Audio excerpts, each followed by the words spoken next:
Assalamualaikum warahmatullahi wabarakatuh.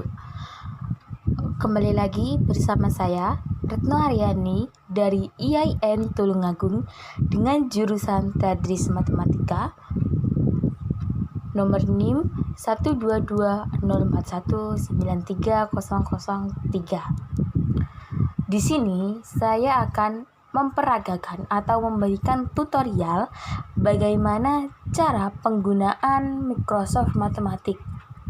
Seperti video-video sebelumnya, di mana kita sudah belajar beberapa fitur dan juga beberapa hal mengenai Microsoft Matematik.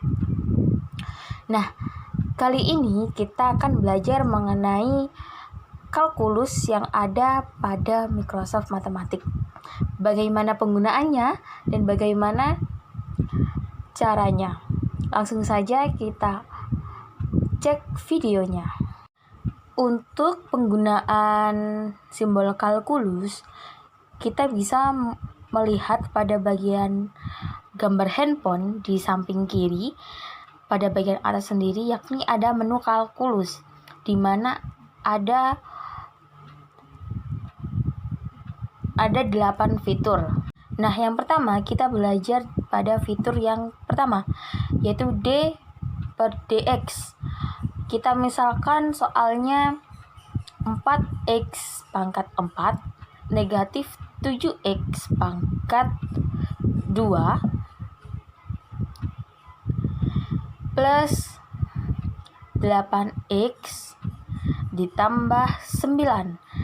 Lalu setelah kita masukkan ke dalam kotak ini, kita klik enter, maka akan muncul input seperti ini, di mana input itu soal yang kita masukkan, dan kita bisa klik solution step, di mana solution step ini ialah langkah-langkah penyelesaian dari soal yang sudah kita masukkan.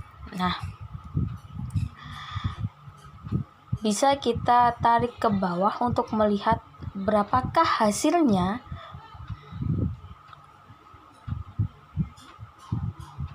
Sehingga didapat bahwa hasilnya ialah 16x pangkat 3 negatif 14x plus 8. Kita kembalikan lagi. Nah, untuk yang kedua, kita akan belajar fitur yang kedua, di mana D kuadrat per DX kuadrat.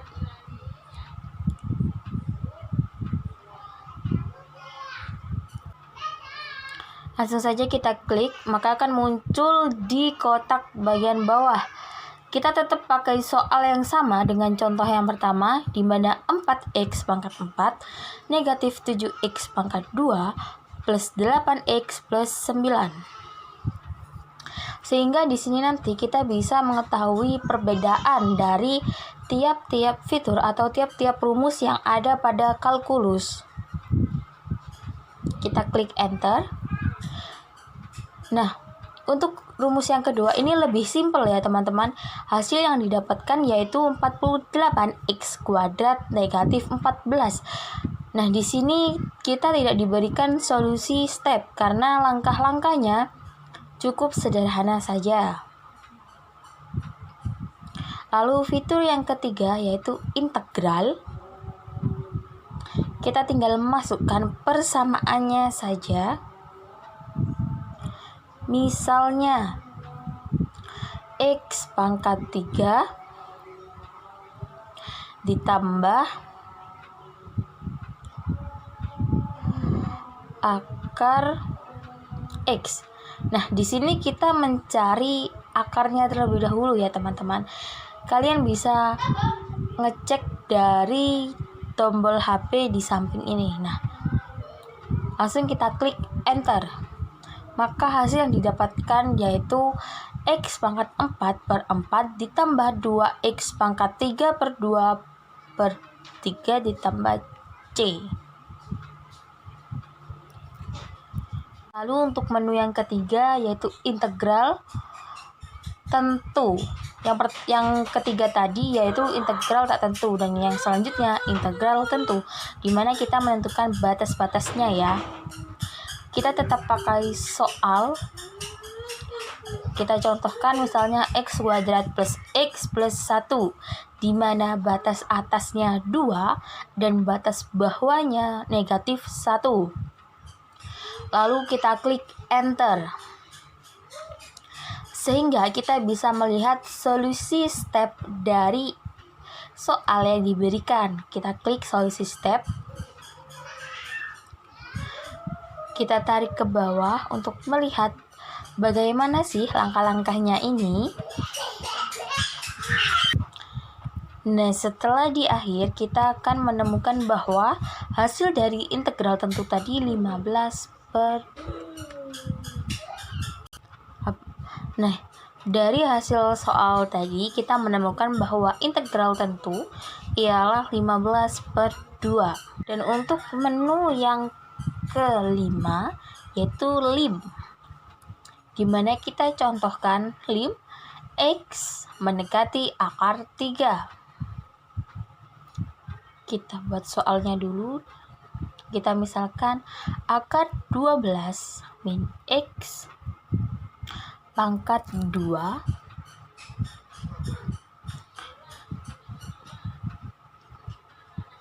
per x pangkat 4. Nah, di sini kalian bisa ubah-ubah soalnya sesuai dengan soal yang kalian mau.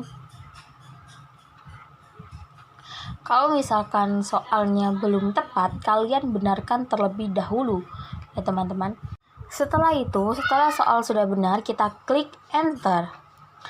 Maka akan muncul seperti ini. Nah, dimana kita bisa lihat inputnya soalnya seperti ini. Dan ini soal yang saya minta. Sehingga hasilnya ialah akar 3 per 9.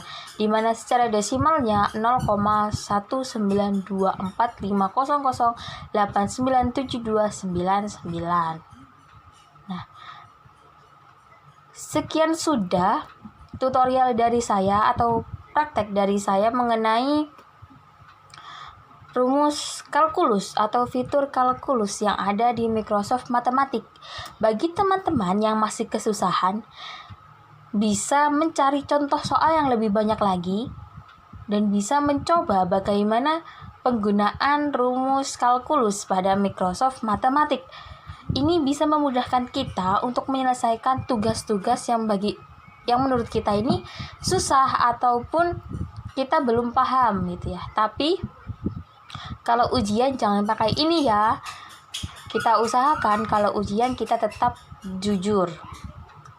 Nah, sekian sudah tutorial dari saya. Apabila ada salah kata maupun salah tingkah, saya mohon maaf yang sebanyak-banyaknya.